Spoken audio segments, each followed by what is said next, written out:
Një natë e zakonshme familjare u kthye në një tragjedi të rënd në Kërvesaritë e Malishevës. Jemi në rrugën afër shtëpisë ku dyshohet se ndodhi ngjarja që i mori jetën 25 vjeçares Jetlira Foniqe, e cila ishte në javën e 34 të Tazanis. Ndërkohë, bashkëshorti i saj, 26 vjeçar, Egzon Bytyqi, mbeti i plagosur dhe po merr trajtimin e duhur në qendrën klinike universitare të Kosovës.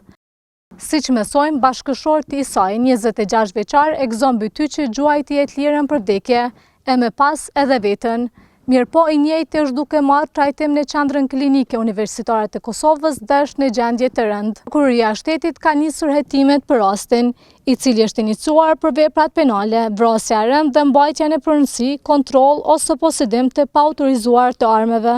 Ndërkohë, familjarët e 26 vjeçarit kanë deklaruar për Kosova Press, prapa kamerave, se nuk e dinë se çfarë i ka paraprirë kësaj ngjarje. Sipas policisë së Kosovës, rasti është raportuar te dielën e 23 gushtit, rreth orës 23:20. Njësitë policore kanë dalë në vendin e ngjarjes, ku në një dhomë të gjumit kanë gjetur çiftin të plagosur nga arma zjarrit. Në vendin e ngjarjes ka dalë edhe prokurori i shtetit, ndërsa me urdhër të tij, trupi i pajetit 25 vjeçares është dërguar në Institutin e Mjekësisë Ligjore në Prishtinë për obduksion. Tashmë përgjigjet se çfarë ka ndodhur brenda kësaj shtëpie pritet t'i japin hetimet e policisë dhe prokurorisë.